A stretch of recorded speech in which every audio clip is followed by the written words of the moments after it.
Hola, buongiorno, buonasera, buenas tardes, bonjour et bonsoir. Jumbo. Jumbo. Hi, Kim. Welcome to Vinyl Junkies, episode 36. Nice to have you guys along with us. We're going to have a little bit of fun today. How are you, Kim? I am awesome. You are awesome. Glad to hear it. I'm pretty awesome as well. We got a lot of music stuff to talk about. A lot of it is going to be revolving, I guess. No, not necessarily. You know what? Why don't you start this? I'm kind of flailing here. Kim, where were we going here?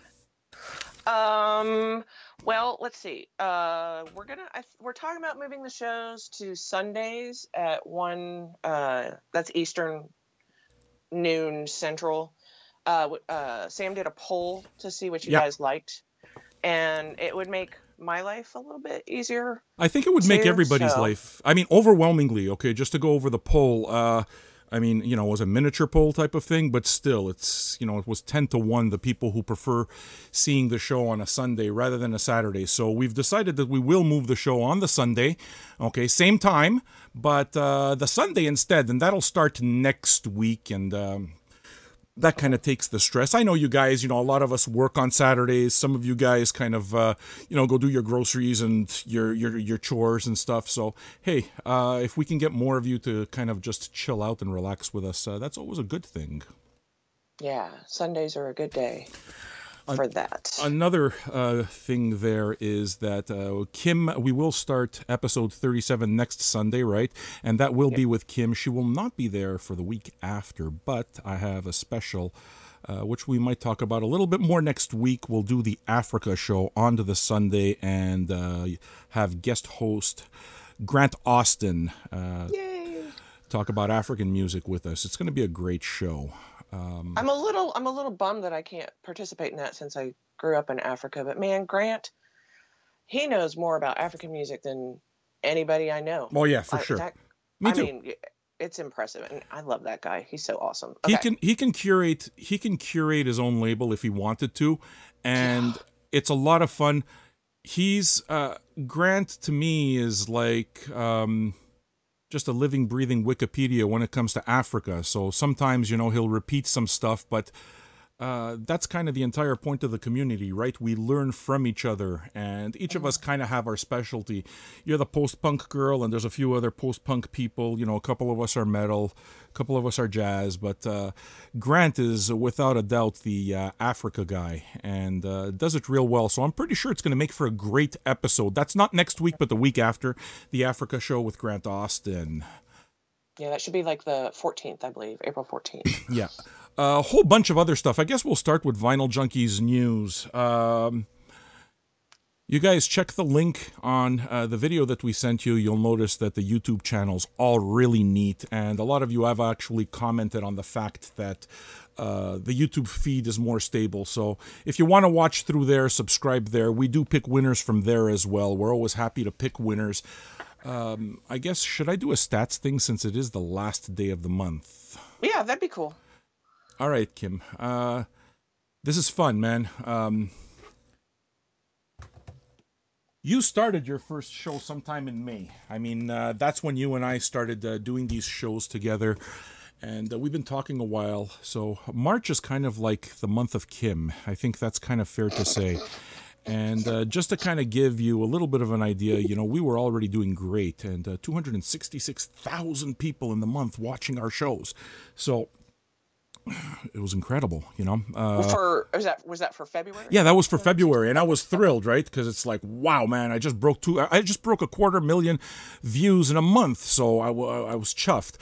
All along, you know, saying, you know, a co-host is always a better thing because a conversation is always better than a monologue. So you and I start doing these things in March, and we passed 300,000 viewers for the month, which was a record. It's like, and we got there and it's like, whoa, awesome. But that was only halfway through the month. And then we hit 400,000. It was like fucking crazy. Then were there 500,000? Could it be? Now, as I was planning Vinyl Junkies, you know, a lot of plan goes into putting together these types of shows, making them making them entertaining, and a big part of it is really trying to kind of like lift the veil and tell you what it is that I'm doing in order to grow this, not as a vanity project, but really as something that will serve you guys, the viewers, right? I put a lot of time and effort into it, and as I was planning, it's like, you know what I would really love, what would be swell is the ultimate. If I can finish the end of 2018, let's say by December, to have 500,000 viewers. And boom, you and me, last week, at the beginning of the week, boom, 500,000. I think we may have even mentioned that we were going to hit it last week. And it was fucking dizzying. And now we're finally at the end of the month, and we're over 600,000 viewers, Kim. 600,000 viewers just participating and nerding out with us on vinyl, and it's great, man. Yeah, you know, like, numbers are so abstract and whatever. The thing I like about that is that it makes me know that there's so many of our people out there across the world that are vinyl junkies or music freaks like we are. I like that. Well, what's fun about it is that it's a natural conversation that winds up happening because you and I don't really listen in terms of type of music or genre of music. I think both of us, it's kind of like that big joke, right? Autobiographical. I think both of us kind of approach music from an autobiographical perspective, and if anything, I mean, I can speak certainly for myself, but I mean, I think it's kind of the same for with you, Kim. I mean, disagree with me if you wish, but mood really has a lot to do with it. So you can go from a classical piece to the Melvins and just turn on a dime just because your mood went a different way, or that's just the flow of a day. You know, it's very rare that I get into that I wake up one morning and say, you know what, I think I'm going to just have a big jazz day. Does that happen to you?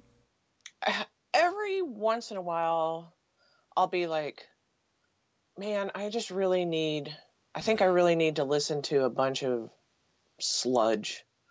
Sure. And I will, you know, I'll think about it and I'll listen to 2 or 3 or 5 albums, but then I almost always, then I'm like, oh, well, yeah, I need some Coltrane now or whatever. But yeah. Yeah, because I think about it. I've gone on those runs, you know, and the last 2 runs that I've gone on where it's like I've just gone gorged on, you know, my favorite artists' catalogs is, I think, Miles Davis for sure. I started off with the 70s period. For me, my interest in Miles kind of wanes after the 70s period, after he goes into retirement, although I do like Doo-Wop, his last one. Or Doo-Wop, is it called? Doo-Wop. Yeah, I like his last acid jazz one. But I just basically started playing my entire 70s records and just went all the way back, and then, wait a second. I think I'm going to go even further back and started playing all the 60s stuff, which got into the great quintets, and realized that when you absorb a catalog all at once like that, even though I was going backwards, it immediately kind of recalibrates your brain vis-a-vis the music that you're listening to. You can't help, even though they're records that you've listened to, you know, dozens of times, you can't help but learn something. And for me, just listening to that catalog, you know, just 70s Miles went to 60s Miles. And then I did the same thing with Coltrane, right? I smashed through his Atlantic catalog and played it all. And, of course, the Impulse catalog. Every time you listen to the work all at once like that, I find it gives you a little bit of an extra perspective. Or am I just nerding out too much? No, I agree with you. I mean, I like to nerd out on a catalog occasionally too. But yeah, let's get going through all the stuff we need to talk about, though. We got a lot of stuff to talk about, so thanks to everybody, man. Keep sharing, keep commenting, and we'll pick winners. We will. You're all winners. Everyone's a winner, babe, and that's the truth. God. No, this is your role. You're supposed to respond. You're supposed to go, that's the truth. And we're...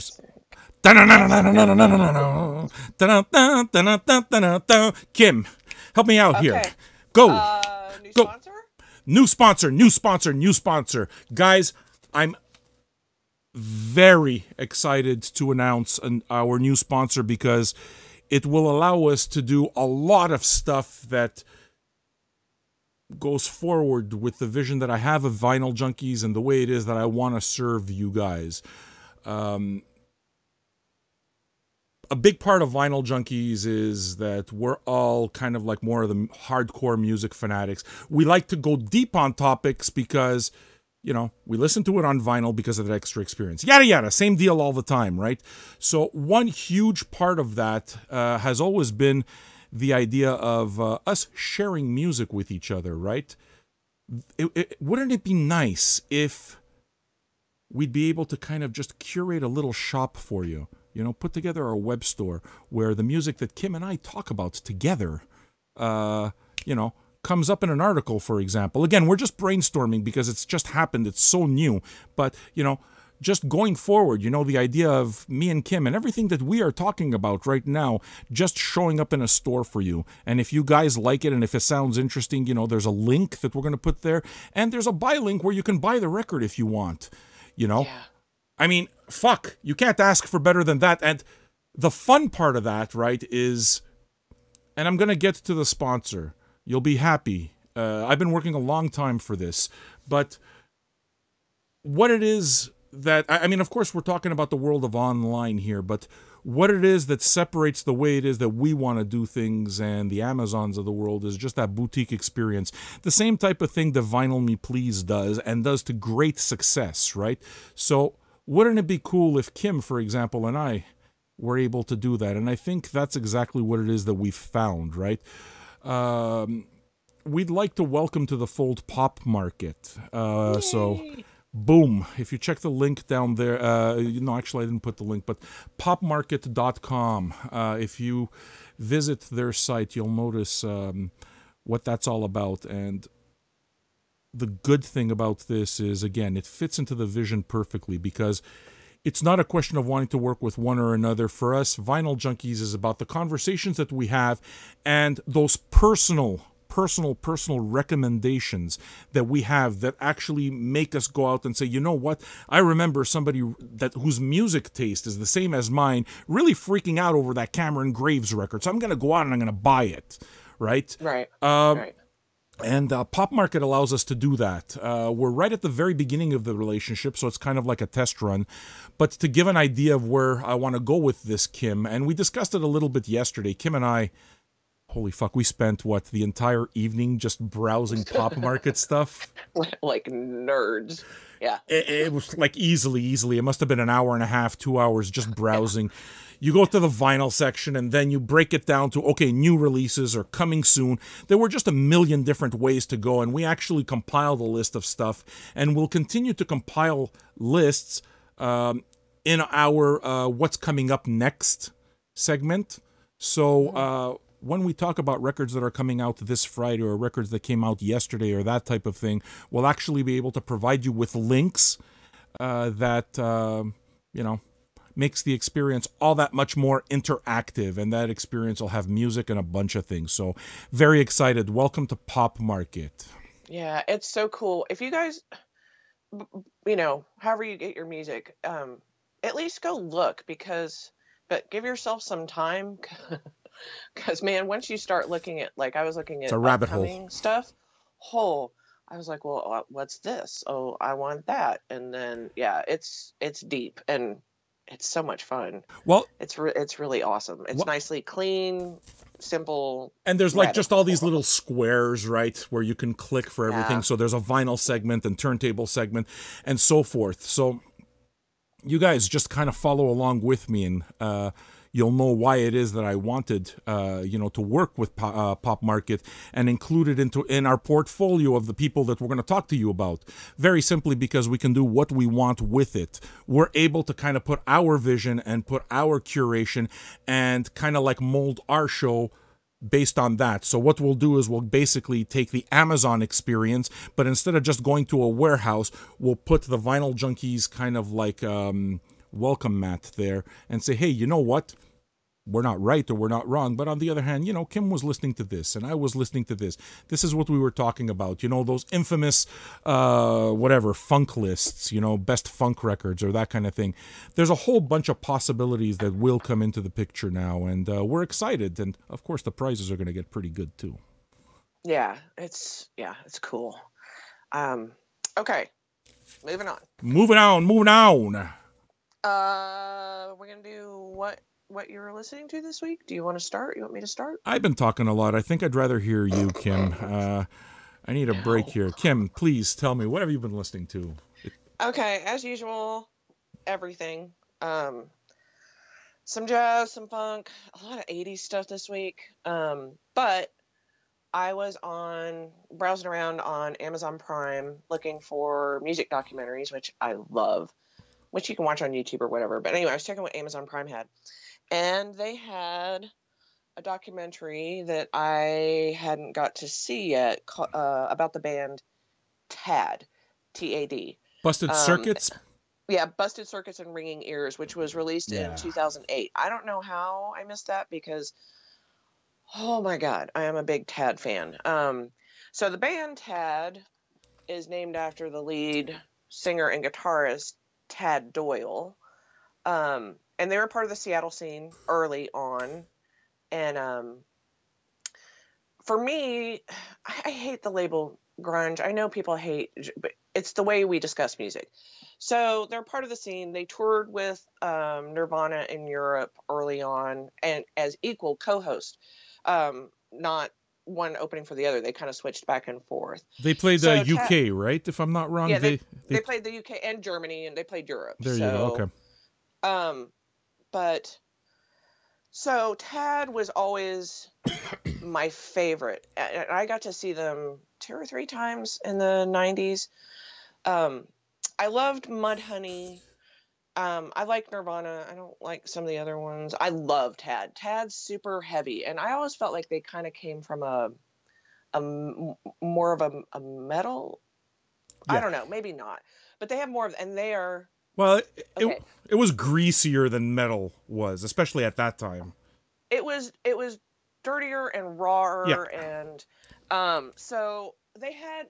If you have Amazon Prime, I don't know if it's on YouTube, but if you can find that Tad documentary, it's fucking amazing. I agree. They've got a lot of really good footage, and they talk about all the curses that kept coming up, and one of them was based on this album, which is the one that I've been listening to just a ton right now. This is called Tad Eight-Way Santa. I have that one too. Green album, right? I think green. Oh, mine's black. I got some kind of color deal happening. Yeah, there's a color one and a black one and a whatever. Anyway, this was the original cover.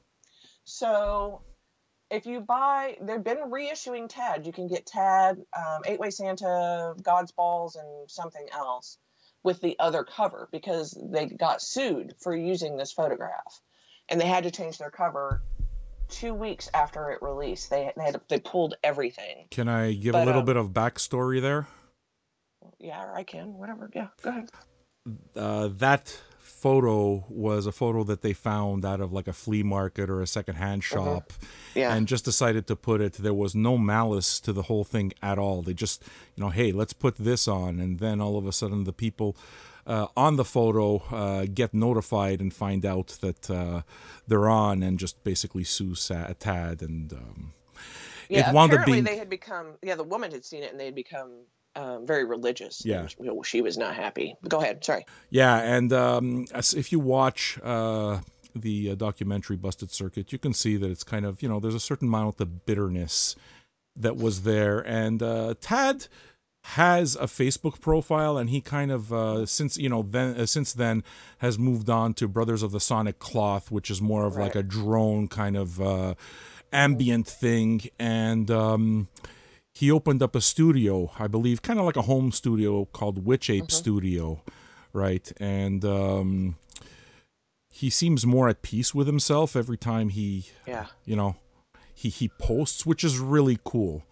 But Tad is still Tad, I'm friends with him on Facebook too. I just, that band, like up there, Tad Melvins, Swans, maybe a couple of others for bands that were the most crushing live bands. Like you could feel every bone in your sternum, in your knees, your shins, your skull, just feeling like you were just like being pulverized. It was so awesome. Well, the Melvins, so good live. The Melvins thing. I mean, you know, obviously about the infamous Montreal thing, right?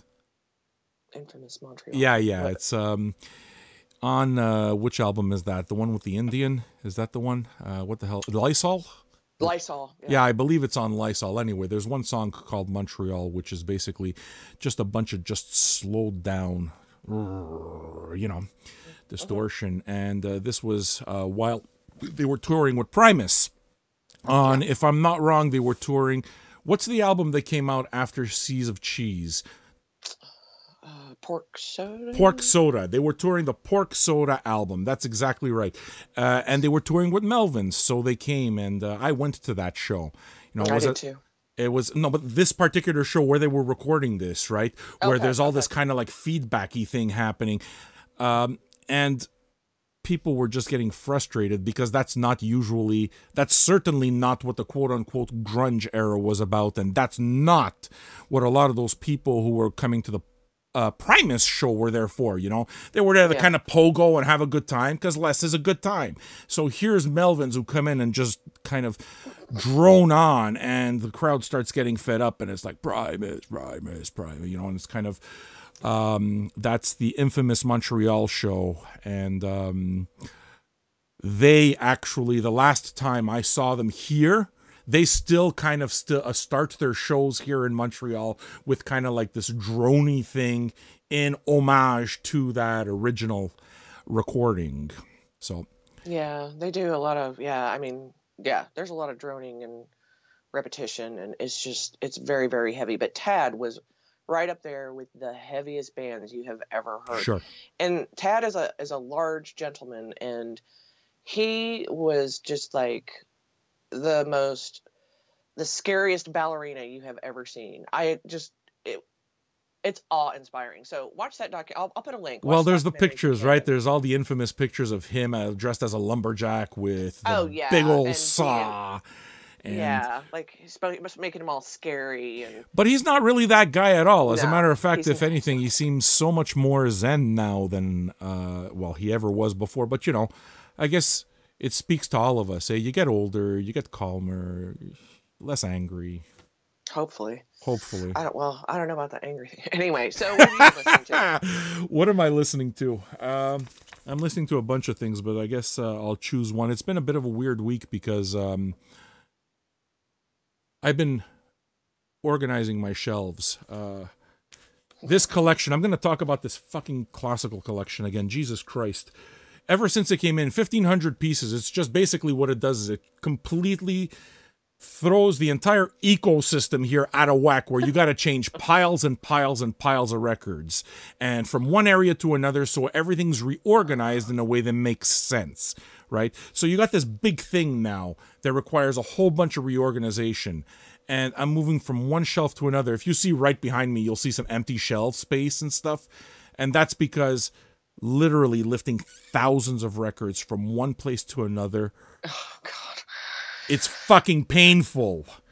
Like, literally, physically painful. But a lot of fun things do come out of it because it influenced my listening patterns for the week, and it wound up making it so that I pulled out some records that I haven't heard in a while. You'll notice also that, my impulse spines are now in a different spot than they usually are for our regular programming. So I've been moving things around. I fiddled through the entire jazz section because to me that's the section I think that needs to be most organized. That's the section I wind up digging most into, and pulling out records that I hadn't heard in forever. So Johnny Lytle Trio, like I wouldn't have even remembered, but this guy is a vibraphonist, right? And he does this trio record with an organ player and a drummer, two guys that I don't even remember their names, so not big players or anything. And the record's released on Riverside. Mm. and it's a mono recording. And first of all, just the idea of a vibraphone with an organ Phone and drum, and drums. it's So interesting, weird. right? Yeah. Yeah. It's not the most typical trio thing. And you go deeper, and it wasn't on. I have a Riverside pressing, but it was originally pressed on Jazzland, and the entire cover at the bottom is water damaged. And you would think, of course, horror of horrors, right? Your record is water damaged. In this case, you know what? Not at all, because I got that collection, and every time I see those water damaged records, I know exactly where I got it. It's the biggest haul I've ever had. You know, the biggest jazz haul I've ever had. You know, and I'm pretty sure that you've had your hauls as well, right? Oh yeah. And this was part of a collection that was just used to belong to a former drummer who passed away, and his records were left in his friend's house in a basement, and the basement became water logged at one point, so a lot of the records are completely water damaged. You know, in terms of quote unquote value, there's no value. But on the other hand, the guy had so much percussion based music, such as Johnny Lytle, just to tell you how deep it went. So there was, you know, all the drummers that you would think about, you know, Elvin Jones and so forth. And wound up getting this huge collection of 300 records for what, $100 or something? It's sorry, you're talking about damaged collections. We had a collection of Blue Note, a lot of original insane Blue Note, Sonny Rollins and, you know, whatever. But it came from one of the guys in the Gap band, the Gap band, the Tulsa band. But you dropped a bomb on me, oh yeah, baby. I'm not even going to go off on the Gap band because I won't shut up. They rule. But yeah, that collection is like the most insane jazz collection I've seen. That was the most beat to shit jazz collection I've ever seen. The records or the covers? The records. The covers were mostly okay, but man, apparently the Gap band had some jazz parties because they looked like they were used as frisbees. And my friend Paul cleaned some of them. I cleaned some of them as deeply as I possibly could, and I kept them, and I'm gonna keep them, and I'll keep listening to them. I mean, they're hissy and noisy, and they look ugly, but I can hear the music, and I like that. Like you're saying, the waterlog reminds you of where you got that collection. I listened to, you know, those original, I mean, insane jazz Blue Note records, and I know where they came from. I like that. I know where that collection came from, and I like that it's like a history into one of my other favorite bands. I don't know. It doesn't bother me, the water damage or the drawing, not in the least, or the whatever. Not at all. It doesn't. I know people get really uptight about it, but I like the record to sound good, though. Yeah. I like the record to sound good. It's kind of like if it provides, if that hiss or, you know, those pops and crackles kind of serve as almost like a pleasing background to it, then I understand. But a lot of times, you know, especially with classical music or softer passages in jazz or that type of thing, or soundtracks, pops and crackles would make me completely insane. So it also does depend on the music you listen to. Yeah, I mean, most of the time, I have a higher tolerance, I think, for that okay, than a lot of people. But this collection, yeah, it's most of it sounds pretty bad. But I love that. I love that little clutch of records. I just love it. I'll keep it, and I'll keep playing them, and I'll just deal with the hiss, and it'll be just part of the.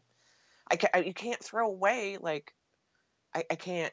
I have to treasure them. I'm probably one of the few people that's just like, okay. No, I that's get just it. Going to go home and be treasured. So. Well, look, the thing is that I've got stories behind a lot of these types of collections. I mean, this is not the first collection that I've quote unquote inherited. You know, I've told the story of inheriting a few collections from someone who used to be my provider of medicinal rheumatism medicine, and this large classical collection was that, but before that there was just this big world collection with a lot of jazz, and these records belonged to people that have passed away. I mean, they're not around anymore. Yeah, I have a lot of those too. You know, and I know I can trace back those stories. Now, it's not a question of, you know, these stories matter to nobody but me, but I can trace back these stories, and it feels like you know, when you inherit records like that, it feels like when you put them on, you know, you're in the room listening with ghosts. I know. I You love know, it. I those love it. Love records, it. Love it. you feel Yeah. that? You know what I'm saying? It's kind of like, Oh yeah. maybe it's metaphysical or something, but it's just these records were cherished by somebody. And in the case of the records I had, they were cherished. I mean, you know, the jazz collection was almost all drummers and percussionists because that's what his thing was, you know? And I feel like when you play those records, it's almost you release a little bit of that mojo and whatever, man. You know, we're human beings, and I can't know whether there's stuff around, but it just feels like you're playing it for the ghosts of the people who originally owned those records, and then you know they wound up to you. That's like this was actually my one of my best friends, Hammond. He died 6 years ago. Sure, okay. This was his.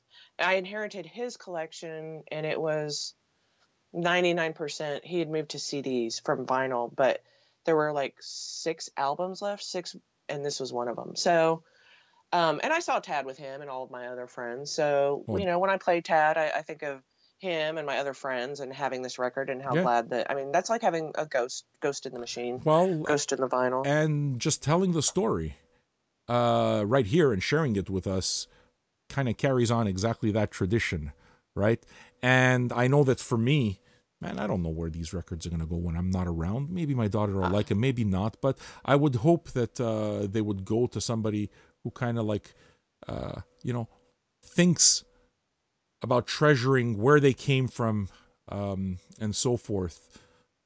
Know what I'm saying? Yeah, that might be another discussion about that because I've been thinking about that a lot lately. But like, okay. who will get your records when you die? Oh yeah, it's a big, it's a big thing. Woo! I mean, Taylor, who I work for at the record store, I always joke with him that my husband will call him and be like, Kim got hit by a meteor, and before Shane, my husband, hangs up, that Taylor will be in the driveway with his trailer, being like, I'm so sorry for your loss. Where's her shit? Because yeah, my collection's awesome. but you were talking about doing all this rearranging and discovering new stuff, like this Lytle trio. Yeah, Johnny Lytle.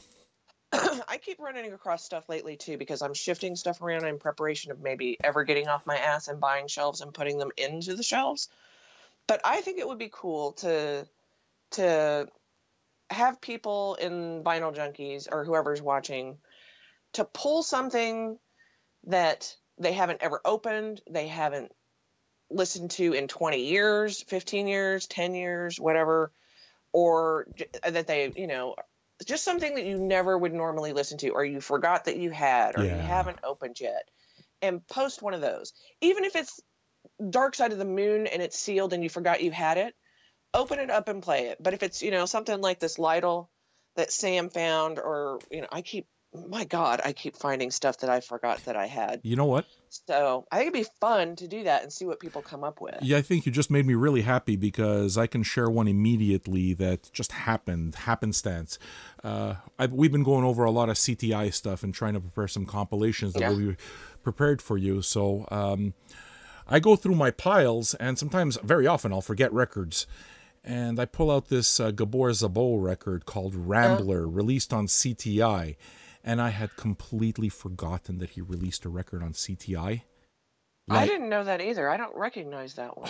It's amazing. It's a 73 release, and it's just brilliant, you know, and it's the full CTI experience, which is to say that, you know, you have the gatefold in the middle, and it's got a beautiful picture, and at the bottom of the picture it says, hey, you know what, if you want to buy a copy of this picture, send us $1 and we'll send you a copy of the picture in the gatefold. Holy shit, I would send them so much money. I would have owned all that shit, right? But that's all there. And actually, you know what? It's funny because this is water damaged also, so I guess it's coming from exactly that same collection. But it's one of those things, man. You dig through and, wow, man, I used to have that. You forget your own records. So, okay, if we do this, and we haven't really talked about this, but if we do this, if you guys listening watch this and you're a Vinyl Junkies member, if you participate in this, pull something like this, tag it like hidden gems, or we're gonna just decide. If you find one of these, just tag it Hidden Gems, and then do your normal what it is, what year, whatever, and don't forget to include your link in the comments. That's fun. Yeah. Wouldn't that be cool? I would love to do that. I would love to see what people Absolutely. have forgotten about, like the weird stuff. Again, or your Dark Side of the Moon that you forgot, you didn't even know you owned, or whatever it is, but like a Hidden Gems. And Yeah. yeah, that's actually pretty fun. Ooh, look at you Oh, learning how to do all this participation fun stuff. we got games. Okay. Games. I wish we had like Punch and Pie for everybody. Then it would really fucking go off. God knows the soundtrack would be amazing. Punch and Pie. I was under the Punch and impression there would be Punch and Pie served. Pie served. Okay, moving on. So okay, new. I was looking through the Popmarket thing and all my other lists, like new releases, what's coming out, and I was like, no. And we found a ton of stuff, but I thought of something really interesting, or I found something really interesting that Australian comedian who has a show, Jim Jeffries. Yeah. Doesn't matter what his comedy is, whether you like him or not or whatever. He's got a new one coming out, or came out on Friday, called Freedom, on 800 Pound Gorillas. But it got me thinking about comedy albums. Now, I can't remember the last time, although I probably bought a Steve Martin, whatever, used comedy album. But I'm curious, do you have very many comedy albums? I have a few, and there's one. My last comedy album was wow. It leads into a beautiful story, actually. The last comedy album I had that I picked up was Neil Hamburger live at Third Man Records, and the way I got that is went to the Making Vinyl conference and got to meet Ben and the folks there at Third Man, and Jack White even, and visit the thing. And they sent over some records, and I asked specifically for this Neil Hamburger record because he's my favorite comic ever.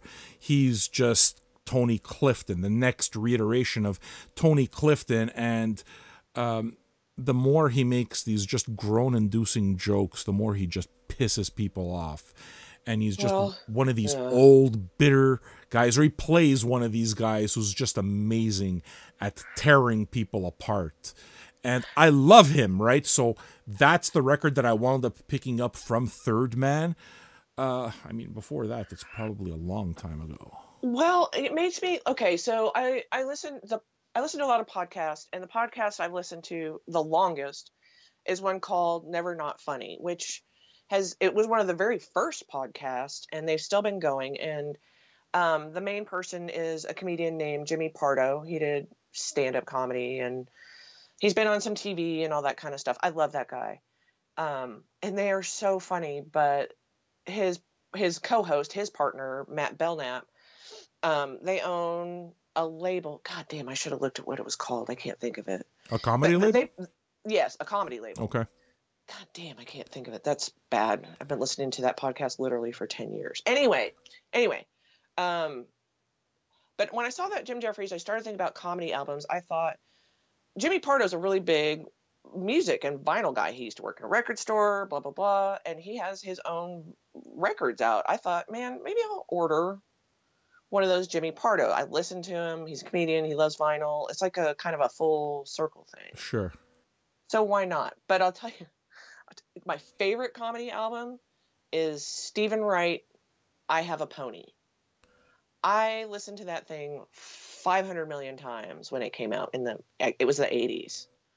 I don't know if you've ever heard that one, but he's just that very deadpan. Stephen Wright is maybe I have, but there's no such thing as bad Stephen Wright material.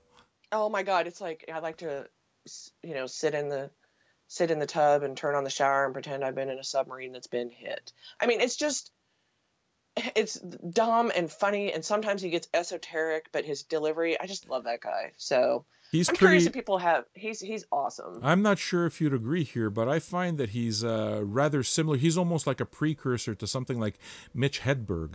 Yeah, right? Absolutely. He's the stoner. Mitch Hedberg is kind of out and out stoner. But Stephen Wright was a stoner without necessarily saying that he was a stoner. You know what I'm saying? Right. But it's that same deadpan twist thing. Of words. Yeah. Deadpan, simple, short. little jokes. And I like, Just a the other clever left extreme or whatever. turn, you know? Just clever and Yeah. the kind of guy that you really, really want to go on a road trip with. Like, that's the dude, right? So I'm curious if other people have comedy albums, if they listen to them, if they have a favorite. I'm curious about that. I hadn't thought really about comedy albums in a while.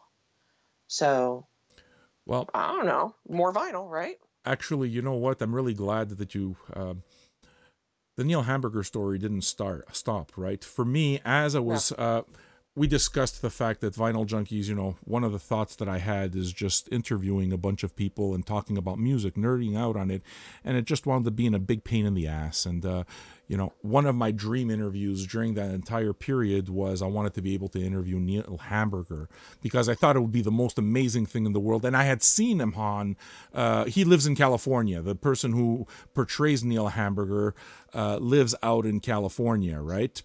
And he was on an episode of Amoeba's What's in My Bag as Neil Hamburger, though. Yeah, I've seen it, yeah. Yeah, and I thought that was the best thing in the world, and I would have loved to have interviewed Neil Hamburger just to see the music that he liked, and I thought it would be great. So I wind up getting in contact with the person, and he doesn't do interviews that way as Neil Hamburger anymore. He's just completely blown out on it because when he put out the movie, have you ever seen the Neil Hamburger movie Entertainment?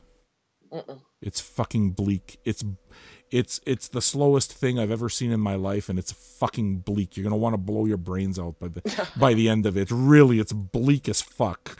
Okay, and it was on Netflix for a little while, and I think it may have appeared on Sundance, but he had mentioned that he stopped doing it then. He had stopped for a while, and it's almost under protest to promote that movie that he went back to interviewing as Neil Hamburger. And he's there, well, you know, it's like, I have a whole lot of records, but I would be me. And it's like, yeah, okay, I'm cool with that. And nothing ever came of it. But we came close to having, before you became a co-host, we came close to having Neil Hamburger appear as a guest and nerding out on music with me. His real name, the name of Greg Turkington. That's the name I've been trying. Greg Turkington is the guy who portrays him.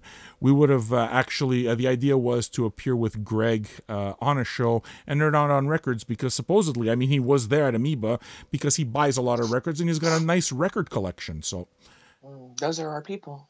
Those are our people. Our tribe. That's very cool. Yeah, so, yeah, comedy records. If you got them, show them. I'm curious. Smoke them if you got them. Smoke them if you got them. Okay, speaking of smoke them if you got them, there is next week, or 4/6, so I guess this coming Friday, Jack Kerouac, Blues and Haikus on Real Gone Music. Yeah. So that was his second album. It was an early, I don't know how many albums he has, actually. I think it's his second album, though. But he had real jazz music to do, like his punctuation, interlude, whatever kind of thing, to back up that thing. And then it's like, you know, his normal stream of conscious poetry, Jack Kerouac, Beatnik awesomeness. Yeah, Ginsberg released Howl at the same time and did a couple of other things as well.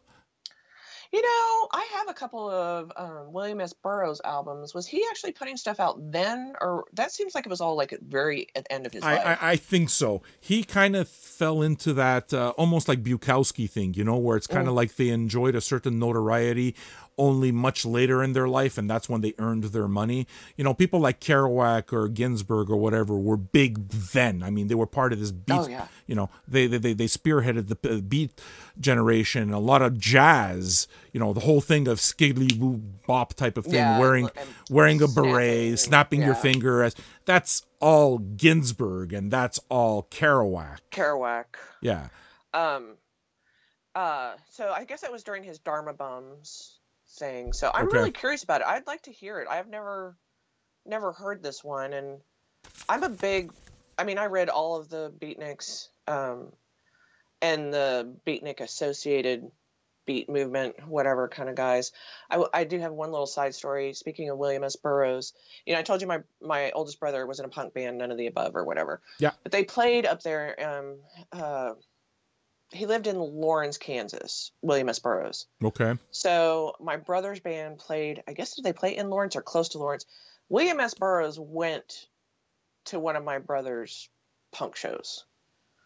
Oh, shit. Fun. William S. Burroughs saw, I mean, that just blows my mind. My Fun. brother is cool. That band was really cool. And I love William S. Burroughs. But can you imagine? Oh my God, I would pay so much money to sit down and talk to William S. Burroughs for even 15 minutes. Because that guy is like, did your brother get to speak to him? Like, I love punk. No, I didn't. No, but. No, but did your brother? My friend. I don't know, actually. He's probably, I'm sure I've asked him that, and I don't think so. Okay. I don't think so. Because I think I would stick in my mind. Maybe it's one of those things where you want to leave him alone, you know?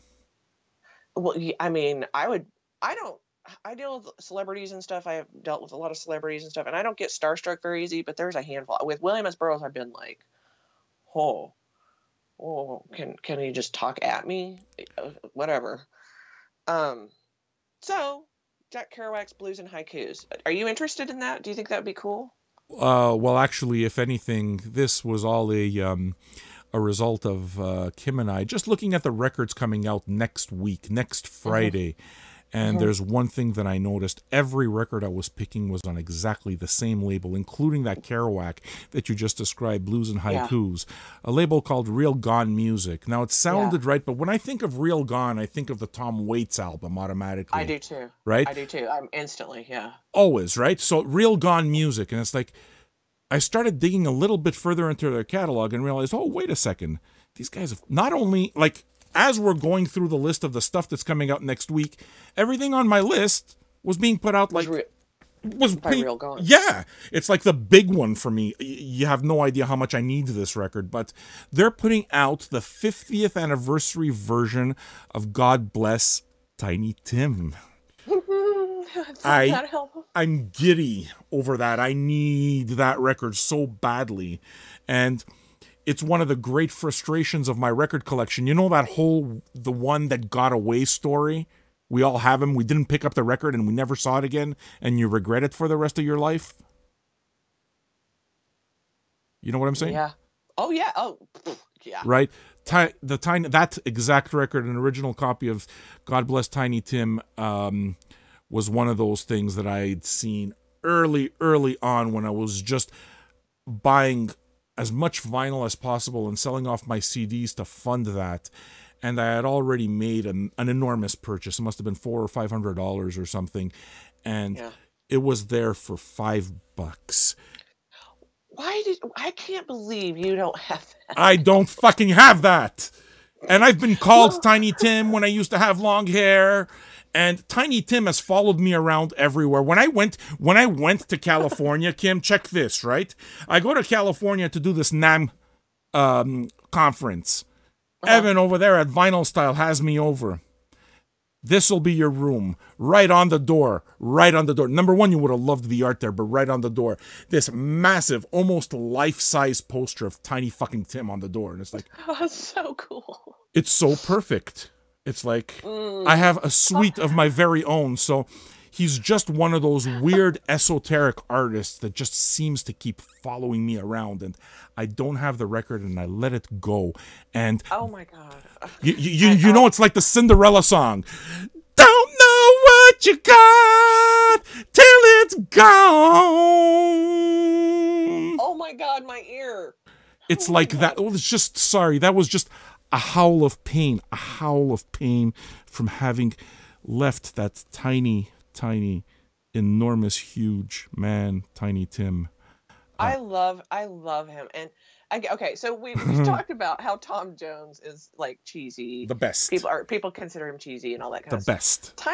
Tiny Tim is like, he's a magical unicorn. Yes, he is. And I would see him on Johnny Carson show. I wasn't old enough. He married his wife, Miss Vicky, live on Carson in, I think, 1969. If I'm not wrong, I could be though, but the audience can check. I think it's the biggest ratings they've ever received. I think that's the biggest rated Johnny Carson episode. Was that when Tiny Tim married his wife live on TV? Yeah, I believe so. But that okay. So that album, this album that they're releasing, reissuing or whatever. God bless Tiny That Tim. yeah, God bless. The artwork is it's so cool. It's like really Trippy. trippy. It's very trippy, just like he was, just a trippy from another planet. He operated on another frequency, and it was just, He did. and it Yeah. was just an extremely weird frequency. He used to appear on Howard Stern, Did he? and oh yeah. I didn't And know if that. you look some of his stuff up, he's just cracked, right? Where he'll go on and on and on about a certain tissue and how it's the best tissue around, and he like becomes obsessed. I think there's one episode of Howard Stern where he just goes on and on about his favorite tissue and why it's his favorite tissue, and talks about how, I don't know, giving himself enemas or something. It's just, but talking about it so matter of factly. And this was during the shock jock years of Stern, right? So Stern would try to kind of like goad him into saying these types of things, and Yeah. you see that he was an odd human being, but it wasn't odd to him at all. That's just the frequency that he operated on. Just a truly strange, magical man. You know, I want to protect. I mean, I just watched also the HR Joseph I from Bad Brains documentary. Sure. There's also, and I was going to talk about that next week because now all of a sudden it's Bad Brains for me again. But he had schizophrenia, ended up living on the streets, and he was just like, I mean, so out there. And Tiny Tim could be kind of out there. It's that line between the madness and the genius, which genius can be madness, madness can be genius. The kind of guys Sun Ra, Moondog. yeah, like Moondog lived on the street. years ago, 500 years ago, they would have been shaman and witch doctors and prophets, and hearing these voices and stuff. Tiny Tim is absolutely one of those dudes. With some of the weirdest, I understand. He carries a certain juju, and the thing is that as much as people always cast him off for his music and his looks, because I mean, listen, he was an odd-looking guy, he was a big guy, with He odd played the wear. ukulele. Yeah, but everybody kind of remembers his falsetto tiptoe through the tulips, but that dude can hit baritone, man. He had range with his voice, and it wasn't just ukulele he could play. He could play the guitar and a variety of other instruments.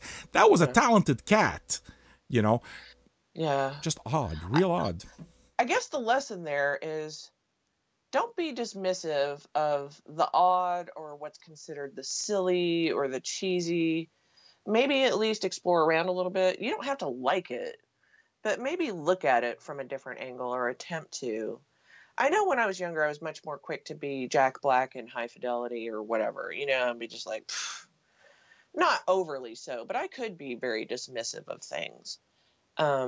And the older I've gotten, I hopefully a little bit wiser.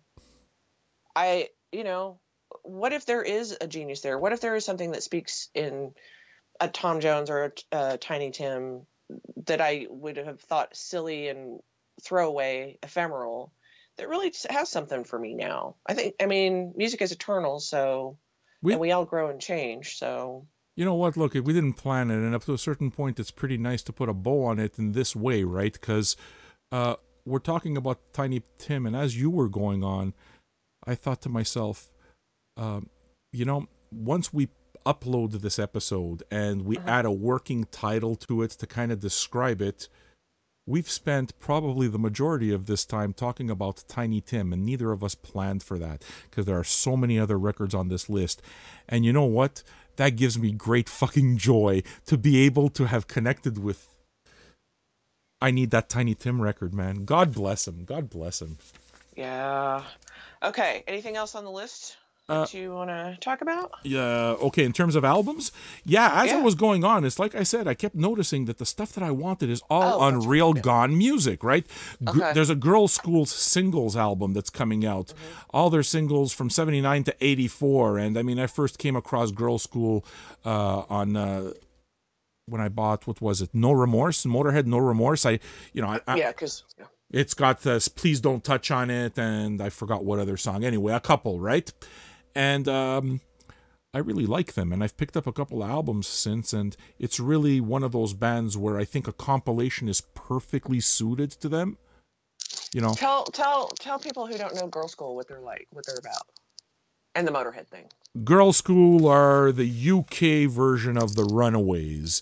Greasier and dirtier and more along the lines of, let's say, Wendy O. Williams and Plasmatics than... Oh, that's a good... Oh, not quite as sorry. not quite as dirty as that, but you know, Wendy O. Williams, Plasmatics, which of course Lemmy fucked with as well, right? But early on in their career, they released some singles with Motorhead, and please don't touch being the big one. But you know, on the U.S. side, I guess you can think of Runaways or you know, some of the just really grittier Joan Jett stuff that was coming up at the time. That's probably rock chicks, right? Rock but chicks. But I mean, that stuff's a lot cleaner. But it seems like they were still drawing from the same material. It's just Girl School, well, Plasmatics certainly, but Girl School had a certain grit to it. Yeah, absolutely, man. I'll let you keep going, man. I love Wendy O. Williams, but go on. Oh yeah, me too. We're going to talk about Wendy O. Williams again, no question. Okay, you know. So this label, right? This Girl School Singles is on Real Gone Music, and then there's a soundtrack, the Texas Chainsaw Massacre, The Shocking Truth, and oh no, that's on Pure Destruction, different label, but also a very good one. Else, though. Oh, there were a couple. I wrote them. No. We may not have written them down, but we kept running across Real Gone Records, and both of us were like, "What the hell? How much stuff are they putting out?" And it's like. All good. Really varied, yeah, and good. Well, I looked in my collection, and the stuff that I have, I can remember that I had an Alejandro Jodorowsky record. They released a couple of those, but I have El Topo that was released on that. And there were a couple of other kind of... But the fun thing is that the label seems to go everywhere. So, for example, as much as you have this soundtrack to El Topo, you know, really weird, fucked up, psychedelic Mexican movie, one of the movies that's coming out, one of the soundtracks that's coming out at the end of the week is James Horner, Commando, which is the 80s movie starring Arnold Schwarzenegger. James Horner is an amazing composer, so they're putting that out. And on the other end of the spectrum, they're putting out an album that Scientist put out in the early 80s, Scientist being kind of like that 80s clean dub sound, right? Yeah. So they're really all over the spectrum. Mommy Dearest they released, for example, is just all over the spectrum. And a lot of soundtracks, but outside of soundtracks, they're not. That's interesting. Yeah. And it immediately got me to thinking, it's like, well, it's very clear I would like to be able to talk about these releases a lot more to you, to the audience. Why? Because this is the stuff that I would be buying. As we were putting together our list, I just kept putting this stuff away, and it's just Real Gone Music, Real Gone Music, Real Gone Music. So, do you guys have any of those records? Which ones? Tell us. Yeah, I'm gonna have to look on my Discog because I know that I see that label, but I haven't really given it any thought until we started. Precisely. Until yesterday. It was and it was like Real Gone, Real Gone, Real Gone. So, yeah, I'm curious. I'm in on that. And although it wasn't on Real Gone, it's on Pure Destruction. That Texas Chainsaw Massacre: The Shocking Truth original soundtrack releases next week, and I think it's on colored vinyl. Which whatever. All of those things are on colored vinyl. Yeah, you know what? Okay, and we talked about this. I don't go out of my way for colored vinyl, but if the option is there or it's there and I didn't know it, I'm always like, oh, yeah. And you know who's the best of that is all the metal labels do the best. Nuclear Blast does a really good job with that. The Relapse does. Lord, Earache, all those guys. They make really, really beautiful colorways, splashes, melts, whatever they want to, all that different stuff. But so the soundtrack, so it's the original soundtrack from the Shocking Tooth documentary, and then some songs from the Texas Chainsaw Massacre. So I guess it's like the closest you can get to an original soundtrack for Texas Chainsaw Massacre. Those movies.